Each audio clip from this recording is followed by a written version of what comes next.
It was in the year 1981 that 7 Indians came together and sat huddled in a small room in Pune. They all had a mission on their minds, dreams in their eyes, and a million ideas. They were planning to form a business that would redefine the landscape of the global information technology industry. But they all had one other thing in common. They were all severely short of funds, and nobody would lend them any money to start a business. These 7 people were none other than the founding members of Infosys. Yes, the same Infosys, now a global IT giant with a market cap of more than 6,40,000 crore rupees. Today, in 2024, Infosys may be one of the global leaders in next generation digital services and consulting. It may also have been recognized as one of the top 3 IT services brands globally and the fastest growing. But this transformation did not happen overnight, and definitely not without the hardship. So how did these brilliant minds make this impossible journey? Hello and welcome to A Century of Stories, brought to you by IDFC FIRST Bank. Always you first. I'm your host Kunal Vijaykar, and today I'm going to tell you the Infosys story, the first Indian company to be listed on the New York Stock Exchange. Asked why about his mission when he first started, Narayan Murthy said it was to conduct an experiment in entrepreneurship. He wanted to create a company of the professional, for the professional, and by the professional. Narayan Murthy was working at Patni Computer Systems in Pune back then. His co-founders, Nandan Nilekani, S. Gopalkrishnan, S. D. Shibulal, K. Dinesh, N. S. Raghavan, and Ashok Arora, who even today are counted as industry stalwarts, were all either employees or ex-employees at the same firm, all working as software developers. In their free time, they would regularly gather around, sit, and brainstorm in a small space that was set up in the front room of the 1-bedroom flat that Narayan Murthy and his wife Sudha had bought with a small loan. That was their first office. Computer software and IT technology were rather new at the time, and only a few large corporations in the world could afford customized software solutions for their businesses. However, the world was shifting towards digitalization, and these 7 envisioned this. They would discuss the idea of launching a company that would develop customized software to suit the business needs of corporations around the world. A visionary idea. Unfortunately, nobody was willing to put their money into the venture. They really had no funds. So then, how do you think Infosys kickstarted? Where did their first angel investment come from? Well, that story had remained a secret until recently, when a revelation made by Sudha Murthy in a television interview blew everyone's mind. It was Sudha Murthy who contributed 10,000 rupees from her personal fund. This small loan played a crucial role in the launch of Infosys. In her own words, Murthy was always broke. He always owed me money. We used to go for dinner and he would say, "I don't have any money with me. You pay my share. I'll return it to you later." For 3 years, I actually maintained a book of Murthy's debts to me. He never returned the money, and when we finally got married, I decided to tear up that account book. Even today, Sudha Murthy considers those 10,000 rupees as her best investment. She always had faith in Narayan Murthy's passion and how he visualized the growth of the IT sector in India. Soon after the formation of Infosys as a company in 1981, they got their first client, Data Basics Corporation in New York. Hold on. Infosys may have got their first client, but they did not have their own computers to work on. This was all before liberalization, and computers were not easily available in the market.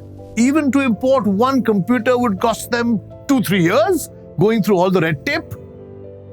However, the sensational seven remarkably found a solution here. Out of the 7 founders, 6 of them moved to the United States, took up jobs and started working as software developers. Murthy stayed back and ran from pillar to post, trying to get an elusive import license from the Reserve Bank of India.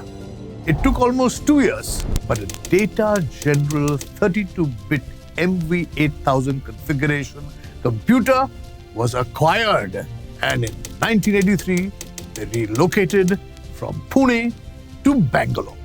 Although they had a few clients under their belt by now, money was hard and life was tough. So they had to stay in cheap hotels, travel by bus, and maintain fairly careful lifestyle. The dream was to penetrate the US market. But to capture the US market was tough. So Infosys entered into a joint venture with a global consultancy firm, Kurt Salmon Associates, in the United States. Kurt Salmon helped Infosys build credibility in the market and recommended Infosys to US corporations as a part of their joint venture. Finally, this collaboration paved the way for success, and in 1987 opened doors for Infosys' first international office in Boston.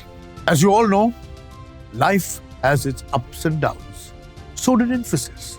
In '89, Infosys was pushed into a major crisis. That year, the Kurt Salmon Associates joint venture collapsed. One of the founder partners, Ashok Arora, the best designer amongst them, was dejected with the way the company was going and decided to quit. With Kurt Salmon out of the picture, most of the founding members started losing hope. Gopal Krishnan too felt that they had nothing after 8 years of trying. But this was when Narayan Murthy stepped up. He said to his co-founders, "If you all want to leave, you can. But I'm going to stick with it and make it." Such was Murthy's conviction.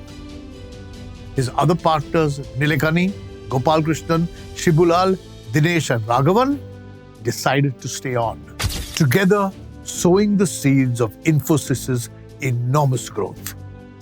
While it was rough going for Infosys for a while, in February '93, Narayan Murthy dared to make an initial public offering of Infosys shares priced at 95 rupees each at the Indian Stock Exchange.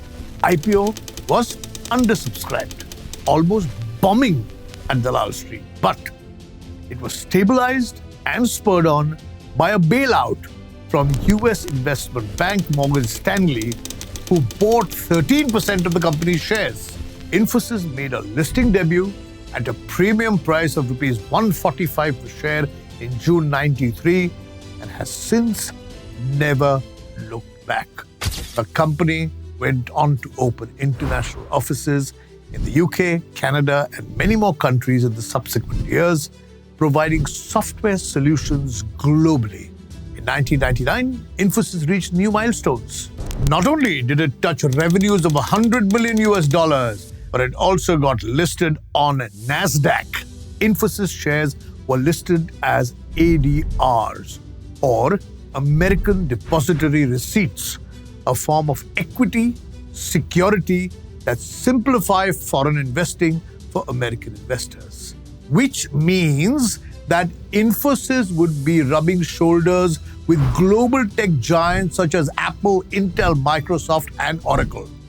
Soon, Infosys ADR marked its presence on the New York Stock Exchange, making it the first Indian company to be listed at the NYSE, from humble beginnings to having offices in over 56 countries. From taking a 10,000 rupee loan to generating a revenue of more than $18 billion, Infosys embodies the spirit of innovation, resilience, and unwavering faith in the power of dreams. An enterprise with more than 3 lakh employees globally, Infosys contributes 8.36% to the total GDP of India. As Infosys continues to trailblaze new frontiers in this digital age, with technologies like artificial intelligence, data analytics, and the cloud, it also imparts invaluable lessons from its remarkable journey. That with passion, perseverance, and the courage to dream, anything is possible. You've been watching A Century of Stories brought to you by IDFC FIRST Bank. Always you first. I'm Kunal, and I'll see you next week to tell you about the incredible women of Indian hockey.